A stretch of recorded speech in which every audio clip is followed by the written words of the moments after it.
Hey everybody, welcome to Rampage Reviews. I'm Rampage, and welcome to the story that we all know, that we've all seen, but we haven't all read the story. So let's dive in.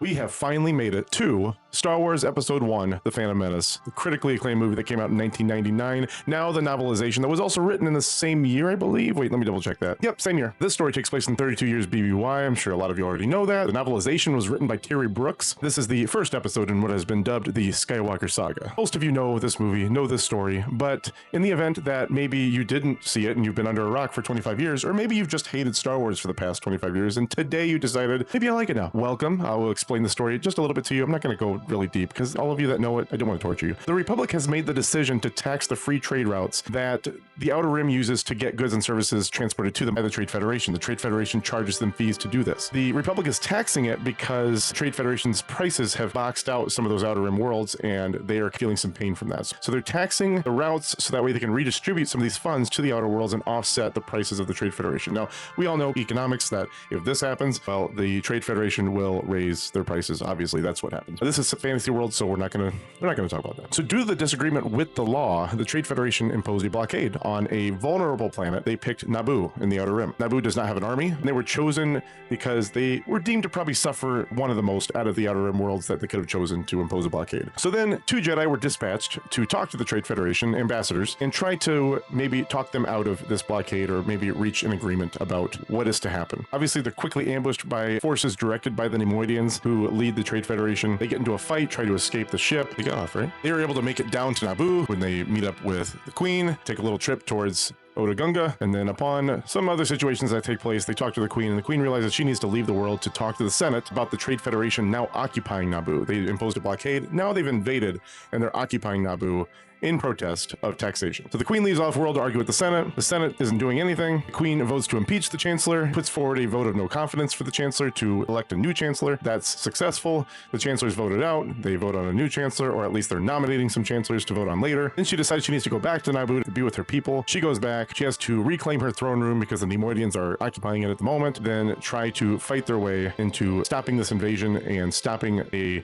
forcing of a treaty to make the invasion legal. The Neimoidians want her to sign a treaty to make the invasion legal. Basic villain stuff. We know all the side stuff. Otoh, going to Tatooine, Anakin Skywalker, the Boonta Eve Classic. We know the story, so I'm not going to go into the rest of it. The book comes off as a little bit bland at times. I think that's probably to be expected a little bit because we know the dialogue in the movie was a bit bland, the acting was a bit bland. The book does not really improve on that. It still reads okay. Obviously, when you've seen the movie and then you read the book, it's easy to follow because you can envision pretty much everything that's going on. So you don't even really need to be that concentrated on it to know exactly what's going on at all times. It's just you're seeing the movie as you're reading the book. But the one thing the book does do is it adds little pieces here and there to things that happen in the movie. They kind of add little side stories. It starts out where there's a mentioning in the movie where Anakin Skywalker wrecks Watto's pod in one of the last pod races. They start out with that story about how he wrecks the pod, and then how Watto's pissed off about it, and how he almost doesn't want him to use his pod anymore. So you get to hear a little bit of that backstory. Not super important, but it was kind of cool to read, I suppose. But it also does this weird thing where little things that happen in the movie, the author Terry Brooks just reverses it, just changes up little tiny situations here and there. When Qui-Gon and Obi-Wan were facing off against Maul in the movie, Maul presents his double lightsaber, and then Qui-Gon and Obi-Wan present their lightsabers. In the book, he reverses it. Qui-Gon and Obi-Wan present their lightsabers, then Maul does. So that's kind of weird. In the Boonta Eve Classic, you know that Fode and Bede, which are the two-headed people, introduce all the racers in the movie. In the book, Jabba the Hutt introduces all the racers. So just things like that he changed. I don't know what significance it has, why anyone would decide to do that. Maybe just to change it up a little bit, make it interesting. Maybe it's just to keep on reading to see what else he might change in the book from the movie if you're already accustomed to the movie.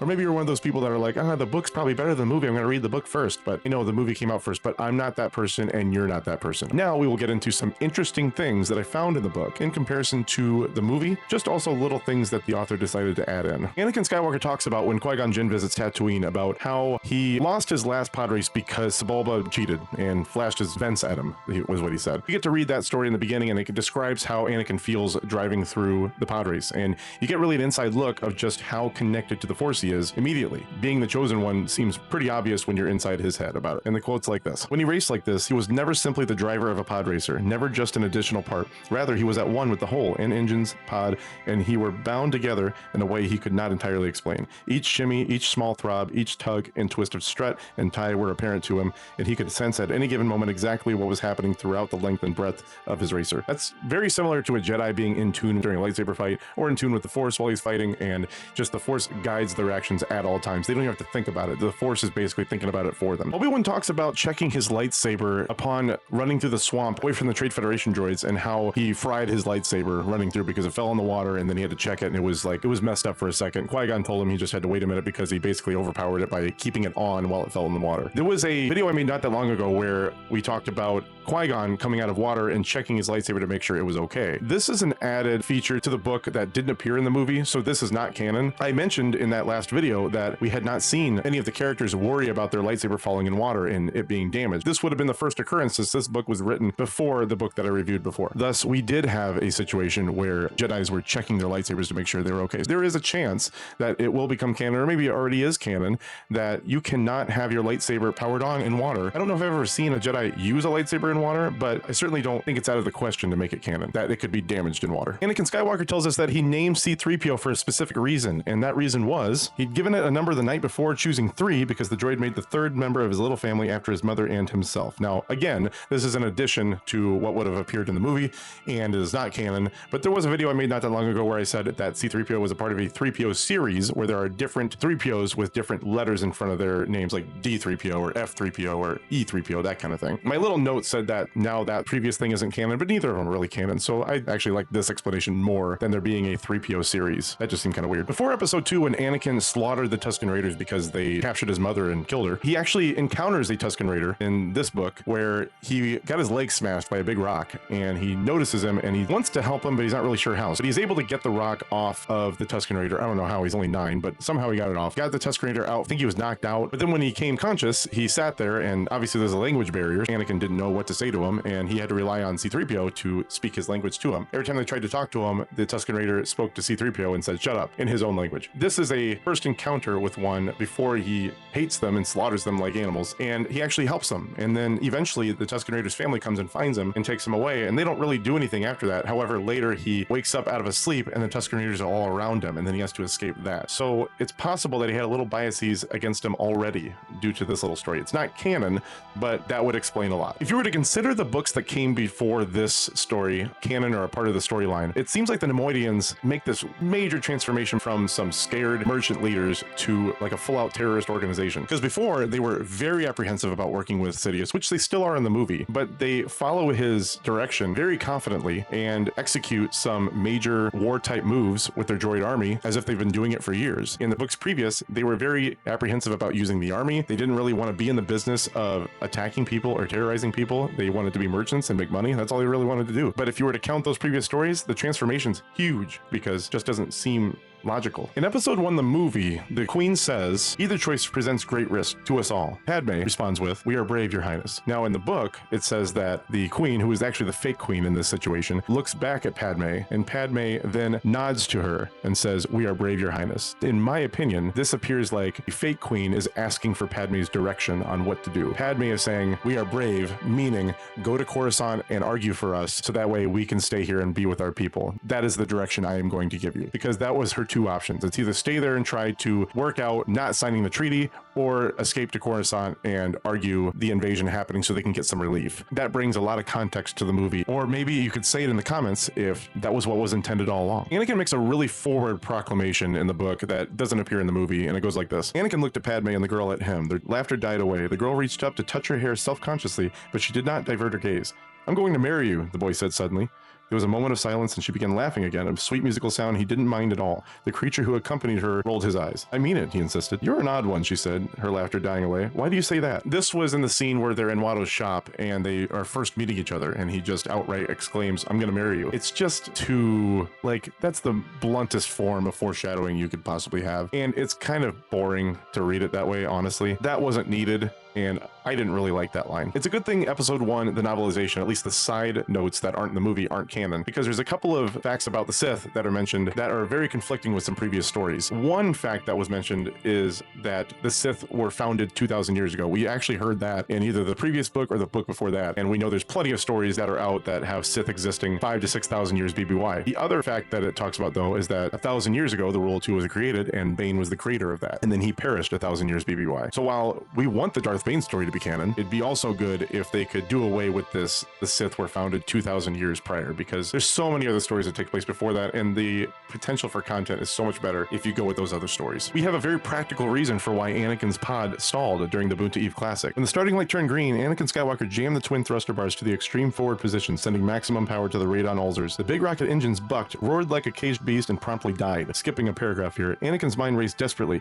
He'd fed in too much fuel from a dead start. He flooded the engine, basically. So if you know anything about cars, which I don't know a ton about cars, but I know enough to where if you press the gas a bunch without starting it, you're going to flood the engine, and you can't have too much gas being fed in without actually having the ignition spark the fuel fumes, if you will, to make the engine come alive. They took some very basic car knowledge and applied it to pod racing, that's interesting, right? In episode 1, Obi-Wan and Qui-Gon do disagree at certain times in the movie, but they really seem like they're pretty in sync. They seem like they're a good master and apprentice. I don't feel like they're ever seriously or emotionally at odds with each other. They just have disagreements about certain things, but then they kind of understand each other after they have the disagreement, and they agree to disagree, but they seem to have the utmost respect for each other. But in the book, it almost seems like Obi-Wan is constantly frustrated with Qui-Gon's decisions and is always not understanding why he has to be so rash about decision making, which Qui-Gon always explains it with, I do what the Force guides me to do, and there's this fine line between impulsiveness and being guided by the Force, because one could possibly lead to the dark side because you're being impatient, and the other, you truly feel like you're being spoken to by the Force and it is telling you what needs to be done. We don't really know the truth, but I think we'd all like to believe that Qui-Gon really knows best, and honestly, a lot of the decisions he made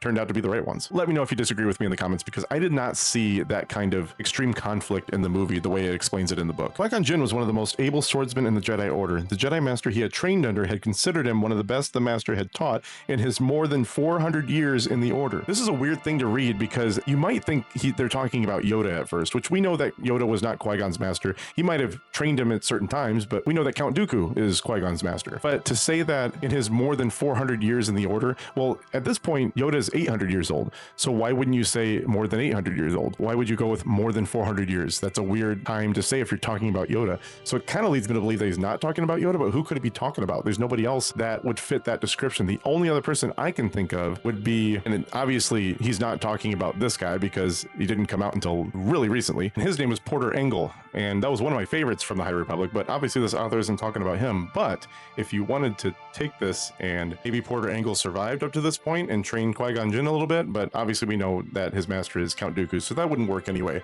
But that would be kind of a cool way to tie it into the prequels. But how would Porter Engle die then? Did he die before that? I don't even remember. Tell me in the comments. During the Duel of the Fates, Qui-Gon actually admires Maul's attitude and patience with the Force and his willingness to listen to the will of the Force during his fighting. Talking about Maul, he had no fear for himself, no doubt that he would win. He was focused in a way that Qui-Gon recognized at once, a Jedi's focus, mindful of the present, locked in on what was needed in the here and now. Qui-Gon saw it in his mad eyes and in the set of his red and black tattooed features. The Sith Lord was a living example of what the Jedi Master was always telling Obi-Wan about how best to hear the will of the Force. He saw Maul fight and thought, wow, this is what I wanted Obi-Wan to fight like. It's interesting to hear him say that. Obviously they hate the Sith, and the Sith draw from the dark side, so they don't like that, but the fact that he just admires his sinking into the will of the Force and having a focus during his fighting that Yoda might never achieve. Obi-Wan believed Anakin was guided by something more than the thinking of ordinary men. That extraordinary high midichlorian count gave the boy a connection to the Force that even Jedi Masters on the order of Yoda might never achieve. If we're going to put Anakin on this level of power, wouldn't it be weird that any Jedi could defeat him or any Sith could defeat him? He was prime Anakin in episode 3. He was really, really strong. Obi-Wan was also a very good duelist and also very, very strong. But when you're conceived by the Force and you have the highest midichlorian count and have the strongest connection to the Force that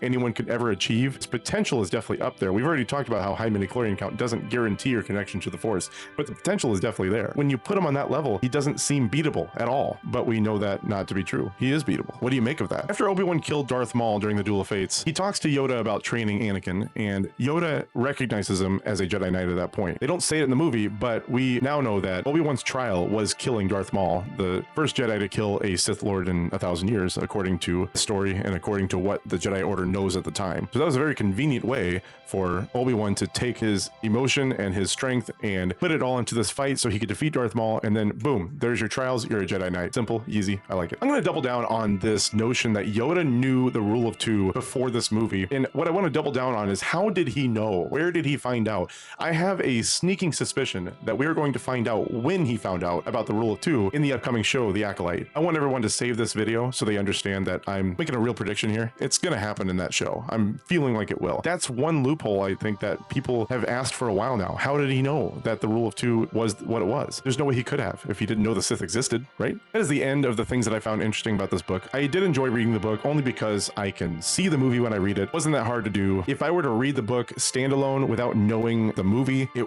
wasn't amazing. The writing was about as bland as the dialogue in the movie. It didn't improve upon it. Obviously, you have to try to stick to the dialogue of the movie because it's a novelization, although he changes certain things about certain scenes too, so why would you change those things and then not improve the dialogue a little bit? I don't know. That's the choices an author makes, I guess. Due to this reason, I'm going to give it a 7.3. It made it to the 7s because it's an episode movie, and episode 1 was probably the worst of the prequels, but we all have come to appreciate it at this point, especially with the introduction of Darth Maul, which is a character everybody really seems to like now. It doesn't make it into the 8s or anything like that. I'm mad that I read it. I suggest everybody should read it at least one time just to check it out. And if you would like to read it, there will be a link in the description. Just be aware that this will be an Amazon link, and I am an Amazon affiliate. So if you use this link to purchase the book, it will benefit me and the channel in some way, but please don't do it to benefit me. Do it so we can continue this amazing conversation of Star Wars and what can be canon, what can't be canon. I don't know. Argue with me, all right? Give me something to talk about. And also, if you enjoyed the content that you saw today, make sure to like the video and subscribe to my channel. I really appreciate everybody that showed up today. May the Force be with you, and everybody have a great rest of your day. Thank you.